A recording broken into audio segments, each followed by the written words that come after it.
starting with the foundation of it all, the skills we claim to have. The foundation, personal skills, or why we're all secretly winging it. Here's the uncomfortable truth about personal skills. We're all basically professional actors, pretending we know what we're doing while secretly Googling everything behind the scenes. You know how everyone claims they're proficient in Microsoft Excel on their resume? Most of these people break into a cold sweat when asked to create anything more complex than a basic spreadsheet. They stare at the pivot table option like it's written in ancient hieroglyphics, then spend 45 minutes trying to make a pie chart that doesn't look like it was designed by a toddler having a meltdown with crayons. Personal skills are exactly like that friend who insists they're great with directions, but somehow manages to get lost in their own neighborhood. They confidently tell you to take the third left when they meant the second right, then act genuinely surprised when you end up at a dead end behind a Wendy's. These are the same people who describe themselves as detail-oriented while consistently forgetting where they park their car. The comedy gets even better when we break down soft skills versus hard skills. Hard skills are things you can actually measure and prove, like knowing how to code or operate machinery without causing a small explosion. Soft skills are the mysterious ones that sound incredibly impressive when you're networking at a conference, but become impossible to quantify when someone asks for specifics. What exactly does excellent communication skills mean? That you can order coffee without pointing at the menu?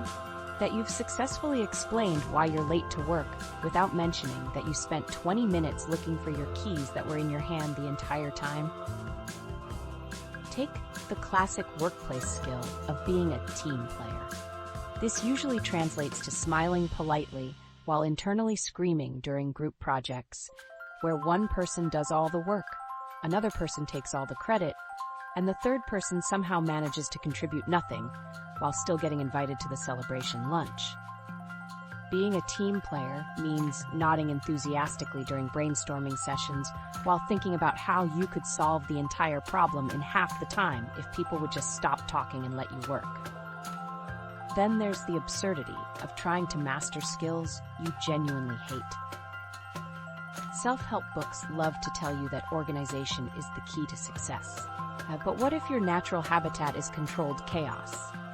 What if you're someone who works best when your desk looks like a tornado hit a filing cabinet, but you still manage to find exactly what you need within 30 seconds? Forcing yourself to become organized when your brain thrives in beautiful disorder is like trying to teach a cat to fetch. It's technically possible, but everyone involved is going to be miserable. The pressure to become well-rounded is especially ridiculous when you look at actually successful people. Most of them aren't Renaissance masters who excel at everything. They're weirdly obsessed with just a few things they're genuinely good at. The person who revolutionized social media probably can't change a tire without calling roadside assistance. The chef who owns 3 restaurants might still burn microwave popcorn. The brilliant surgeon who saves lives daily probably shouldn't be trusted to assemble IKEA furniture without professional supervision. This brings us to the liberating truth that acknowledging your skill gaps is infinitely more valuable than pretending you're a master of everything. When you stop pretending you're equally talented at all things, you can actually focus on what you're good at and find other people to handle the rest. It's like admitting you're terrible at parallel parking. Once you accept this reality, you can either practice until you improve or just park 3 blocks away and walk. Both are valid life strategies. The concept of skill stacking is where things get interesting. Instead of trying to be perfect at everything, you combine your weird talents in ways that make you irreplaceable. Maybe you're mediocre at writing and decent at video editing, but when you combine those skills with your inexplicable ability to predict what content will go viral, suddenly you're the person everyone wants to hire for their social media strategy. Your unique combination of random abilities becomes your secret weapon. Traditional career advice loves to tell you to find your passion, as if passion is hiding under a rock somewhere waiting to be discovered.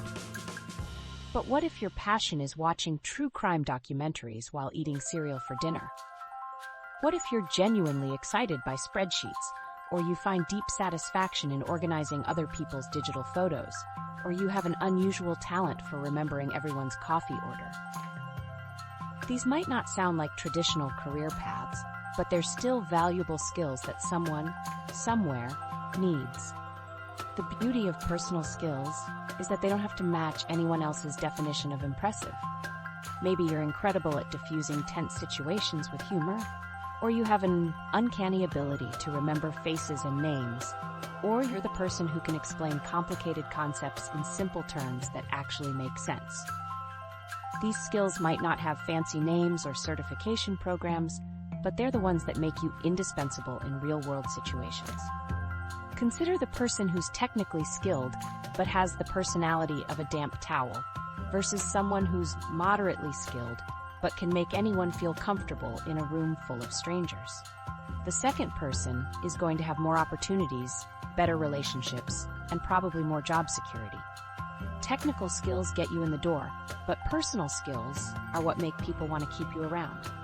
The most successful approach to personal skills is embracing your natural tendencies while gradually improving areas that actually matter to your goals. If you're naturally introverted, you don't need to become a motivational speaker. You can leverage your ability to listen carefully, think before speaking, and create deep one-on-one connections. If you're naturally disorganized, you don't need to become a productivity guru. You can focus on developing systems that work with your chaos rather than against it. Your personal skills inventory should be honest about both your strengths and your limitations. Maybe you're great at coming up with creative solutions, but terrible at following through on detailed implementation. That's valuable information. You can seek out partnerships or roles where you handle the big picture thinking while someone else manages the execution. Or maybe you're fantastic at research and analysis, but struggle with presenting your findings in engaging ways. Again, that's useful self-knowledge that can guide your career choices and collaboration strategies. The reality is that most people are winging it to some degree. The difference between people who seem confident and people who don't is often just their willingness to admit they don't know everything, while still being willing to figure it out. Your unique combination of skills, experiences, and quirks is actually your superpower. It's not something that needs to be fixed or standardized to match everyone else's definition of professional competence. Once you've figured out what you're actually good at and stop pretending to be good at everything else, you might think the hard part is over. But then comes the real challenge, actually trying to improve yourself without losing your mind in the process. Personal growth. The art of becoming less terrible at life. Personal growth feels exactly like trying to renovate your house while you're still living in it. You're constantly stepping over construction debris, dealing with half-finished projects everywhere you look, and you're never quite sure if you're making actual progress or just creating more chaos. The bathroom is unusable. There's dust on everything, and you keep finding mysterious tools in places where tools shouldn't be. Meanwhile, everyone keeps asking when the renovation will be finished, and you're standing there in your pajamas at 2 in the afternoon, wondering if you should have just moved instead. The whole concept of stepping out of your comfort zone becomes hilarious when your comfort zone is roughly the size of a shoebox and contains exactly 3 activities you don't completely hate. For most people, this zone includes watching Netflix, ordering takeout, and complaining about things they have no intention of changing.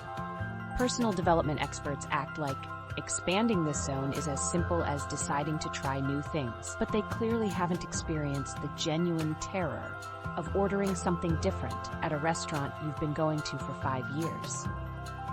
What if the new thing is terrible? What if the waiter judges your choice? What if you've made a horrible mistake and ruined your entire dining experience? Everyone talks about becoming a better version of yourself, but most days you're just trying to achieve basic functionality. The better version of yourself remembers to eat lunch, pays bills on time, and doesn't lose important documents in the black hole that is your car's glove compartment. The current version of yourself considers it a win when you remember to bring your phone charger to work and manage to have a conversation without completely forgetting what you were talking about halfway through. Sometimes the gap between these two versions feels like the distance between Earth and Mars. Growth spurts in adulthood are nothing like the growth spurts you had as a kid. Instead of suddenly needing longer pants, you decide you're going to wake up early and become a morning person. You set your alarm for 6 a.m. with the confidence of someone who's clearly forgotten they've never successfully woken up before 8 a.m. without experiencing what feels like a small death. The first morning arrives, you hit snooze exactly 7 times, and you're late to work anyway. This pattern repeats for approximately 4 days before you decide that maybe you're naturally a night person and fighting your biology is pointless. The pressure to constantly evolve is exhausting when you're still trying to master basic adult activities like remembering to drink water throughout the day and not losing your keys in your own home. Personal development culture acts like you should be optimizing every aspect of your existence, but sometimes you just want to successfully remember to take your vitamins 2 days in a row without it feeling like a major accomplishment. The idea that you should be growing and changing constantly seems unrealistic when you're still trying to figure out how to keep plants alive. And remember to check your email more than once a week. Real personal growth looks nothing like the smooth upward trajectory you see in motivational posters. It's more like taking 2 steps forward, 1 step back, then somehow tripping over your own feet and wondering why you thought leaving the house was a good idea. You'll have a great week where you exercise every day, eat vegetables, and respond to emails promptly, followed by a week where you survive entirely on vending machine snacks and communicate exclusively through apologetic text messages about things you forgot to do. This isn't failure, it's just what human progress actually looks like when you remove the Instagram filter. The importance of celebrating micro-victories becomes clear when you realize that most of adult life consists of remembering to do basic things consistently. Successfully remembering to charge your phone overnight deserves recognition. Having an entire conversation without checking your notifications is practically a superhuman achievement in our current world. Managing to go grocery shopping with a list and actually buying everything on that list without getting distracted by items you don't need is worthy of a small celebration. These victories might seem insignificant, but they're the building blocks of a functional life. The comparison trap is particularly brutal when it comes to personal growth. Everyone else's journey looks like a carefully curated highlight reel of success, transformation, and inspirational quotes overlaid on sunrise photos. Your journey feels like behind-the-scenes footage of a disaster movie, complete with multiple false starts, unexpected plot twists, and moments where you seriously consider giving up and becoming a hermit. Social media shows you people who apparently wake up at 5 a.m. to meditate, journal, and do yoga before their green smoothie and productive workday.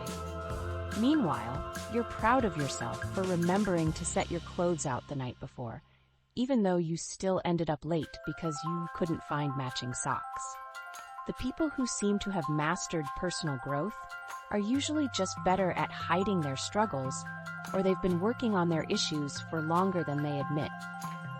That person who posts about their amazing morning routine probably spent 2 years developing it and still has days where they hit snooze and eat cereal for dinner. The difference is they've learned to focus on their overall progress rather than their daily failures. They've accepted that growth is messy and inconsistent, and they've stopped expecting themselves to be perfect. Personal growth also involves accepting that some aspects of yourself don't need to be fixed or improved. Maybe you're someone who works better under pressure, even though every productivity expert says you should start projects early. Maybe you're naturally scatterbrained but incredibly creative, and trying to become more organized kills your ability to think outside the box. Maybe you're introverted, and all the advice about networking and putting yourself out there feels like torture. These aren't character flaws that need correction. They're just how you're wired. The most sustainable approach to personal growth is working with your natural tendencies rather than against them. If you're not a morning person, maybe your productive time is in the evening. If you're not naturally organized, maybe you need systems that accommodate your chaos rather than eliminate it. If you're not naturally social, maybe your path to connection involves deeper one-on-one relationships rather than large group activities. Growth doesn't mean becoming someone else, it means becoming a better version of who you already are. The comforting truth about personal growth is that it's less about achieving some perfect version of yourself and more about becoming comfortable with your perfectly imperfect process. Everyone is making it up as they go along, dealing with setbacks and trying to figure out what works for them. But once you've accepted that growth is messy and started working with your natural tendencies, you'll probably realize that having good people around you and some financial breathing room makes the whole process significantly easier. Personal power, building your squad and your savings without becoming that person. This brings us to personal power, which sounds like something a used car salesman would pitch while leaning against a car with questionable mileage and a suspicious stain on the upholstery. The term itself makes you think of power suits, firm handshakes, and people who use phrases like circle back and touch base without irony. But building personal power is actually about finding your people without being weird about it, and having enough money to handle life's surprises without having a complete meltdown in the grocery store checkout line. The whole concept of surrounding yourself with like-minded individuals becomes comedy gold when you're not entirely sure what your own mind is thinking half the time. You're supposed to seek out people who share your goals and values, but your goals change depending on whether you've had coffee yet, and your values include things like pizza is a perfectly acceptable breakfast food, and matching socks are optional. How do you find like-minded people when your mind is a chaotic mix of ambition, anxiety, random song lyrics, and the persistent worry that you've forgotten something important but can't remember what? Making adult friendships is infinitely harder than anyone prepared you for. Your main social skills peaked in elementary school when friendship was as simple as sharing your fruit snacks and asking someone if they wanted to be friends. Adult friendship requires navigating complex schedules, finding common interests beyond complaining about work, and somehow maintaining relationships without the natural bonding opportunities that school provided. You can't just walk up to someone at the grocery store and ask if they want to be friends because you both reached for the same brand of cereal, even though that would be much more efficient than the current system. The financial component of personal power presents its own unique challenges. Financial freedom sounds absolutely amazing until you realize it requires actual financial discipline rather than just wishful thinking and the occasional lucky scratch-off ticket. Building wealth means making conscious choices about spending, which directly conflicts with your desire to buy things that make you happy in the moment. You want to invest in yourself and your future, but you also want to invest in that really cute jacket you definitely don't need but would look incredible in. The jacket is right there, available immediately, while your financial future is this abstract concept that exists somewhere in the distant future when you're supposedly wiser and more responsible. The struggle between immediate gratification and long-term financial security plays out daily in small decisions that seem insignificant but add up to substantial amounts over time. You know you should pack lunch instead of buying it, but packing lunch requires planning, shopping, and actually having food in your house that isn't just condiments and expired yogurt. You understand that making coffee at home would save money, but the coffee shop barista knows your order and makes small talk that counts as social interaction for the day.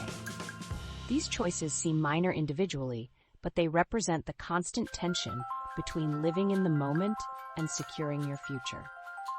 Building wealth slowly feels like watching paint dry when you're constantly bombarded with stories about people who made millions through cryptocurrency, real estate flips, or starting businesses in their garage. The fantasy of finding money in your winter coat pocket is always more appealing than the reality of consistently saving small amounts over long periods. Unfortunately, when you actually check your winter coat pockets, you find old receipts, lint, maybe a pen that doesn't work, and occasionally a hair tie that somehow become mysteriously sticky. The get-rich-quick fantasies are entertaining, but they're not reliable strategies for building actual financial security. The balance between saving for the future and enjoying the present becomes particularly challenging when the present includes overpriced coffee drinks with names you can't pronounce and subscription services you forgot you had. You discover you've been paying for a streaming service you used once 6 months ago, a meditation app you downloaded during a particularly stressful week, and a gym membership you've been meaning to cancel since you moved to a different neighborhood. These forgotten subscriptions are like financial vampires, slowly draining your bank account while you're not paying attention. Networking anxiety is real, and it stems from trying to be genuinely helpful to others while secretly hoping they'll return the favor someday. The advice to provide value to your network sounds great until you realize you're not sure what value you actually provide. You're supposed to connect people, share opportunities, and offer assistance. But what if your main skill is remembering random trivia about celebrities, and your biggest professional achievement is successfully navigating office politics without making enemies? The pressure to be valuable to others, while also needing their help, creates an uncomfortable dynamic that feels like trying to make friends while also asking to borrow money. Building a network also requires maintaining relationships over time, which means remembering to check in with people regularly, celebrating their successes, and offering support during difficult times. This sounds manageable until you realize you're already struggling to keep up with your existing relationships, and you've been meaning to call your parents back for 3 weeks. Adding more people to your social circle means more birthdays to remember, more life events to acknowledge, and more text messages to respond to in a timely manner. The math doesn't work in your favor when you're already behind on your current social obligations. Personal power isn't about becoming a boss babe influencer who posts motivational quotes over sunrise photos while wearing athleisure and holding a green smoothie. It's about having enough resources and relationships to handle life's inevitable curveballs without completely falling apart. When your car breaks down, you want to have enough money to fix it without maxing out your credit card, and enough friends to help you figure out which mechanic won't try to sell you unnecessary repairs. When you're job hunting, you want connections who can provide references, introductions, or just emotional support during the process. The safety net you're building consists of both financial resources and human connections. Your emergency fund protects you from minor disasters like appliance failures and medical bills, while your personal relationships provide emotional support, practical help, and opportunities you wouldn't have access to otherwise.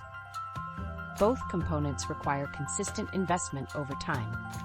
You build financial security by saving regularly even when the amounts seem small, and you build relationships by showing up for people even when it's inconvenient. Creating this safety net means making choices that prioritize long-term security over short-term satisfaction. You choose the less exciting investment option that offers steady growth over the risky opportunity that might pay off big. You nurture relationships with people who share your values and goals, even when it means spending less time with people who are fun but unreliable. You develop skills that make you valuable to others, even when it means doing work that isn't immediately glamorous or rewarding. The empowering realization about personal power is that it's less about domination and more about creating stability and options. You're not trying to control other people or situations. You're building the capacity to handle whatever life throws at you. This means having enough money to cover unexpected expenses, enough skills to adapt to changing circumstances, and enough relationships to provide support and opportunities. Personal power is the freedom to make choices based on what's best for you rather than what you're forced to do because you have no other options.